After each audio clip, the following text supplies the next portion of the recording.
Hello बच्चों, कैसे हो। पिछले लेक्चर में बच्चों हमने आपको मोशन अंडर ग्रेविटी की वेरियस टाइप्स ऑफ प्रॉब्लम से इंट्रोड्यूस कराया था, जिसके अंदर हमने किसी प्रोजेक्टाइल को टावर से ऊपर फेंक के हमने क्या है कि टाइम निकाला था। नीचे फेंकने वाले भी आपको क्या है कि प्रॉब्लम बताए थे। ग्राउंड से क्या है कि अपसाइड डायरेक्शन में हमने किसी पार्टिकल को थ्रो किया था, उसके लिए भी मैक्सिमम हाइट का डिटर्मिनेशन किया था। तो इस तरीके से क्या है कि कई सारे टाइप की प्रॉब्लम्स हमने डिस्कस की मोशन अंडर ग्रेविटी में। आज के लेक्चर में बच्चों हम क्या है कि बैलून से रिलेटेड एंड वाटर टैंक से रिलेटेड क्या है कि प्रॉब्लम का डिस्कशन करेंगे। ये एग्जाम्स में काफ़ी आती रहती है। So let's start.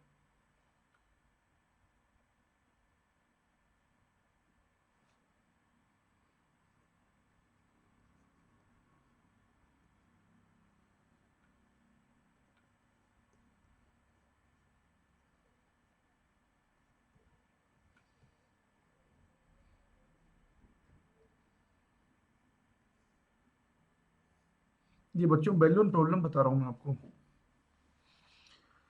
ये सिंपल सी बात है, जैसे हम ट्रेन में बैठे होते हैं तो हम ट्रेन के साथ ही चलते हैं, मीन्स हमारी वेलोसिटी ट्रेन की वेलोसिटी की इक्वल होती है। ट्रेन के फ्रेम में हम रेस्ट में होते हैं, बैलून के फ्रेम में स्टोन कोई होगा तो रेस्ट में होगा, एरोप्लेन के फ्रेम में कोई पैसेंजर होगा तो एरोप्लेन के फ्रेम में रेस्ट में होगा। जहां एरोप्लेन पहुंचेगा वहीं पे आदमी पहुंचेगा। ओके, तो ये तो एक बात हुई।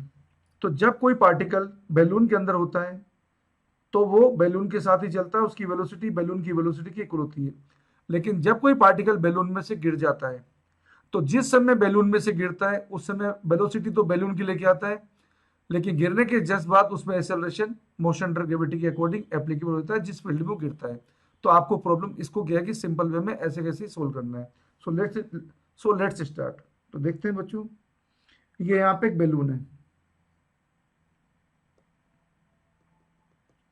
ये बैलून मान लीजिए बच्चों ग्राउंड से 2 मीटर पर सेकेंड स्क्वायर के एक्सेलरेशन से चल रहा है। और जब ये बैलून चला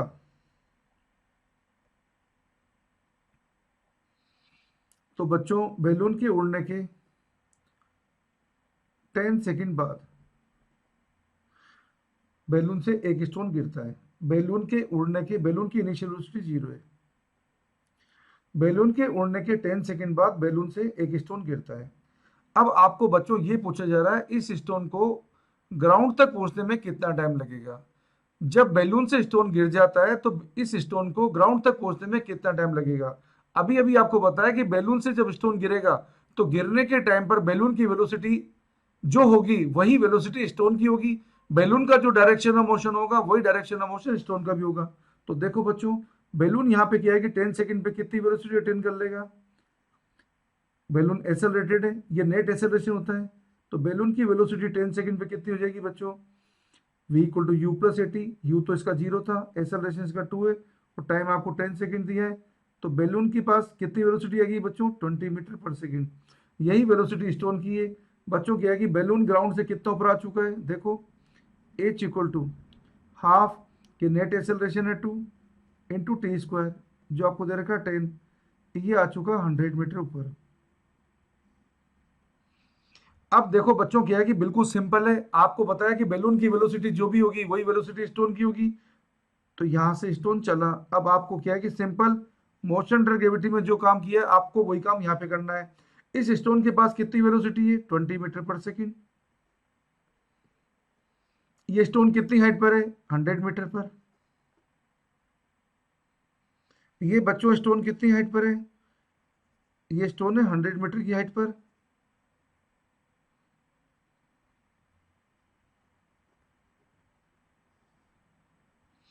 अब आपको क्या है कि बच्चों बिल्कुल सिंपल सा केस है।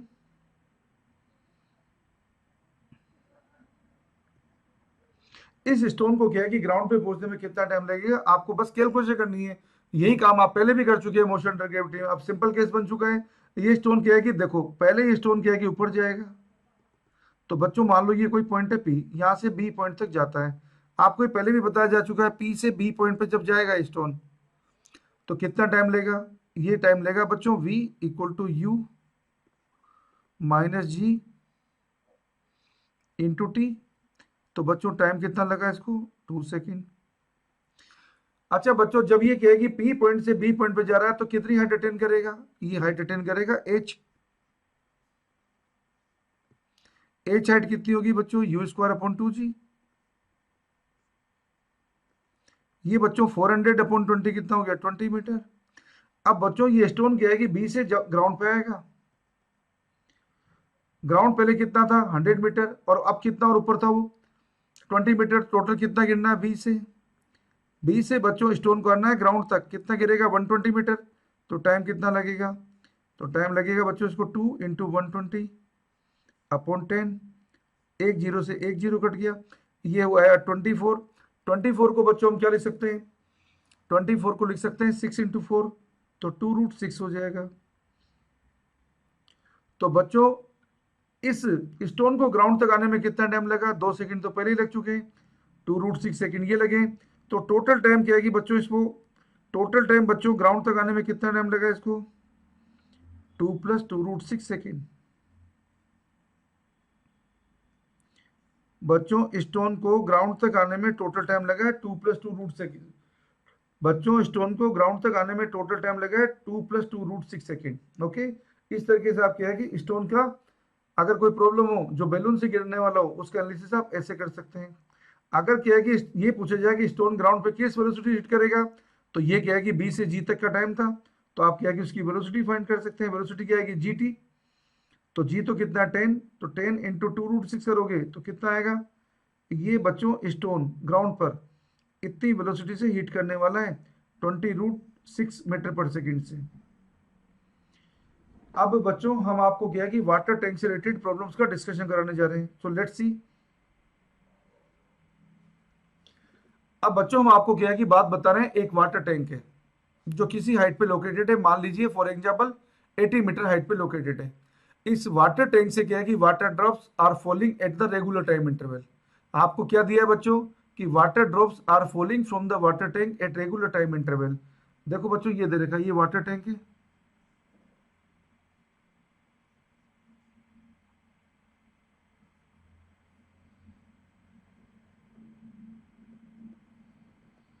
इस वाटर टैंक से water drops regular time interval में गिर रही हैं।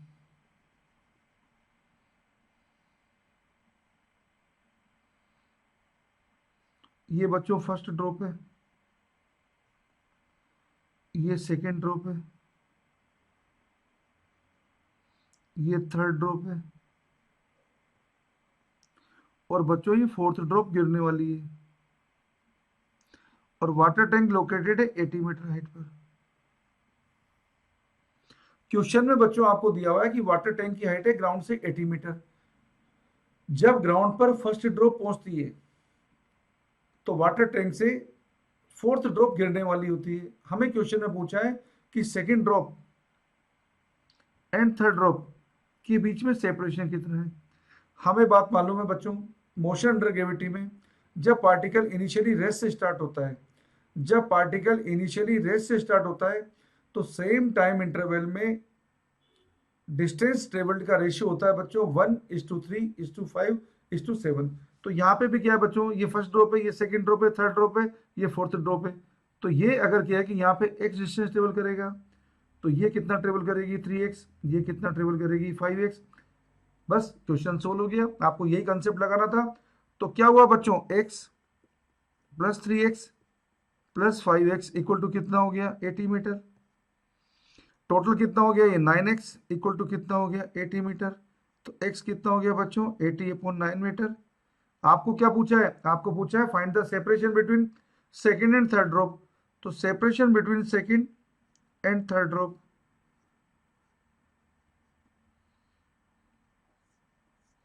ये पूछा आपको। तो ये बच्चों कितना आएगा? ये आएगा आपको 3x।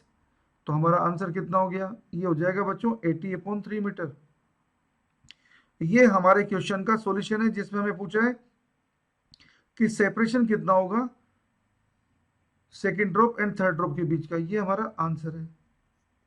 तो आपको इस तरीके का वाटर टैंक का अगर कोई भी क्वेश्चन आता है तो ये सेपरेशन निकालने का, ये है सेपरेशन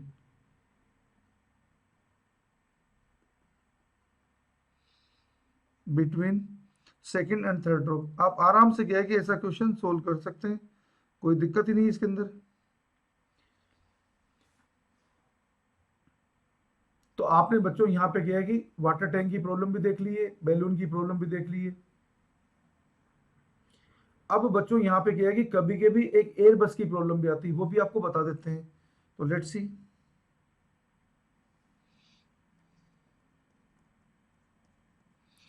देखो यहां से आपको दे रखा है बच्चों एक एयरबस है। एयरबस का मतलब जो एयर में चलने वाली है। इस एयरबस का बच्चों मान लीजिए एक्सेलरेशन है 2 मीटर पर सेकेंड स्क्वायर। इस एयरबस की इनिशियल वेलोसिटी 0 है। बच्चों मान लीजिए ये एयरबस जो है, इसमें क्या है कि 30 सेकेंड बाद इसका पेट्रोल खत्म हो जाता है।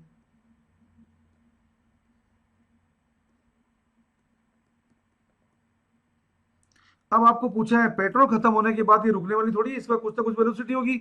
इस वेलोसिटी की वजह से ये एयरबस कुछ ऊपर उड़ जाएगी, अब और कुछ और टाइम लगाएगी उसके अंदर।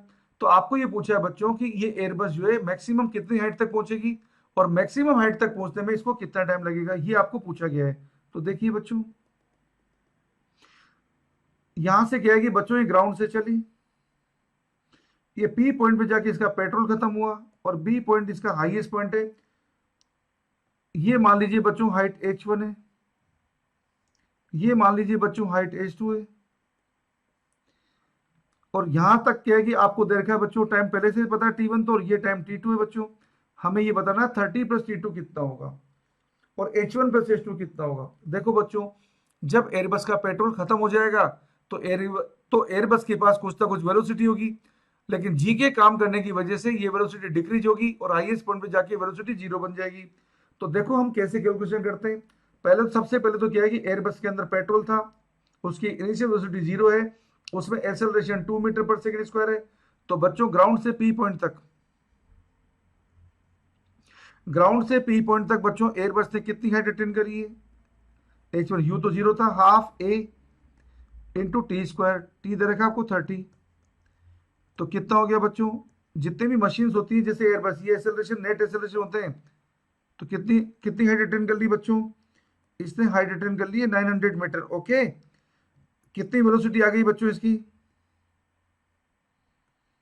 इस एयरबस के पास कितनी वेलोसिटी आ चुकी है, वेलोसिटी आ चुकी है u+at, एक्सेलरेशन इसका 2, टाइम इसका 30 सेकेंड, तो ये आ चुकी है 60 मीटर पर सेकेंड। इतनी वेलोसिटी अटेन कर चुकी है। अब इसके बाद देखो बच्चों, ये जब पी, इसके बाद देखो बच्चों जब ये बी पॉइंट पे जाएगी इसकी वेलोसिटी क्या बन जाएगी, 0। तो आप लगा दीजिए, t2 टाइम ले रही है, मोशन की फर्स्ट इक्वेशन लगा रहे हैं कहाँ से, पी पॉइंट से बी पॉइंट तक जाने के लिए। तो पी पॉइंट से बी पॉइंट तक जाने की इक्वेशन लगा रहे हैं v equal to you minus ji into T. T अपन ने t2 माना है, तो कितना टाइम इसको और लगा बच्चों, 6 सेकेंड। और कितनी हाइट और चलेगी बच्चों, h2 आएगी यहाँ पे, कितनी हाइट और चलेगी, h2 आएगी यहाँ पे, इसकी वेलोसिटी कितनी 60। तो 60 स्क्वायर मीन 60 × 60 अपॉन 2g। तो ये 20 है बच्चों, और ये 60 तो 30 हो गया, 3 बार कट गया। 60 × 3 कितना हो गया बच्चों, 180 मीटर। तो एयर बस के द्वारा मैक्सिमम हाइट कितनी अटेन हुई है बच्चों, पहले थी कितनी, h1 थी 900 और h2 है इसकी 180। तो टोटल हाइट कितनी होगी बच्चों, इसको टोटल हाइट अटेन हुई है इसकी 900 + 180। ये टोटल हाइट है जो एयरबस ने अटेन की है, ये हो गया बच्चों 1080 मीटर। ये टोटल हाइट अटेन हुई है।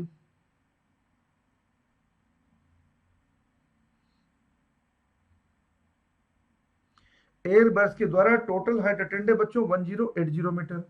और टोटल टाइम कितना लगा है हाईएस्ट पॉइंट तक जाने का, उसको नाम मैंने दे दिया कैपिटल टी। तो 30 सेकेंड तक तो क्या है कि उसमें पेट्रोल था, 6 सेकेंड उसको और लगाए, तो हाईएस्ट पॉइंट तक जाने का बच्चों टाइम कितना है उसका, 36 सेकेंड। तो ये आपके पास एयरबस की प्रॉब्लम सोल्व हो गई है। अगर बच्चों न्यूमेरिकल में आपको क्या है कि एयर रेजिस्टेंस आता है, अगर बच्चों न्यूमेरिकल में एयर रेजिस्टेंस आता है, तो आपको क्या है कि हाईएस्ट पॉइंट तक जाने का टाइम ग्राउंड से और हाईएस्ट पॉइंट से ग्राउंड तक आने का टाइम सेम नहीं होता है, क्योंकि एयर रेजिस्टेंस जो फोर्स होता है ये नॉन कंजर्वेटिव होता है, जो आप वर्क एनर्जी पावर में पढ़ेंगे। तो देखते हैं बच्चों एयर रेजिस्टेंस की प्रेजेंस में टाइम कितना लगेगा, उसको कैसे अप्लाई करेंगे, इस चीज को भी अपन देख लेते हैं। So let's start.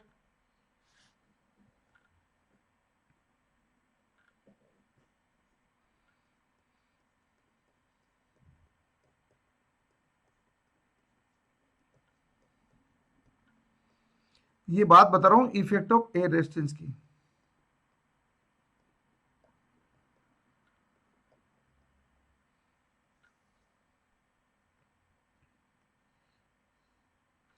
देखो बच्चों, एक पार्टिकल को हमने ग्राउंड से फेंका है यू वेलोसिटी से, एक पार्टिकल को हमने ग्राउंड से फेंका है वर्टिकली अपवर्ड डायरेक्शन में यू वेलोसिटी से। ये मान लिया बच्चों पी इसकी मोशन का हाईएस्ट पॉइंट है, एच इसकी मैक्सिमम हाइट है। एयर रेजिस्टेंस की वजह से मान लो बच्चों यहाँ पे एक्स्ट्रा डिसेलरेशन आता है आर, आर किसकी वजह से? Deceleration due to air resistance.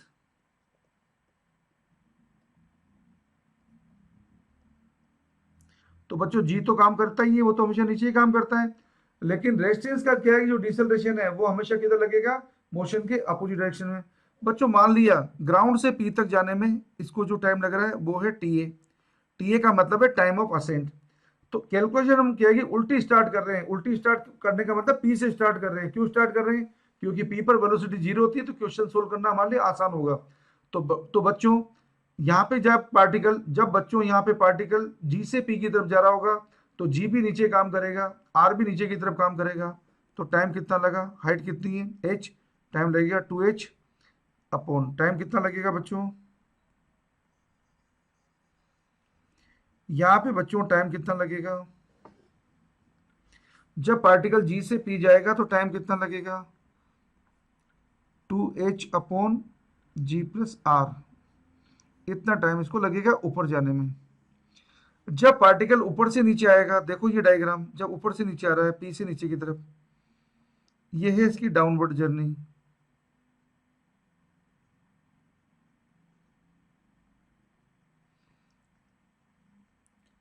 तो बच्चों जब डाउनवर्ड जर्नी होगी जी तो नीचे लगता है लेकिन आर ऊपर लगेगा।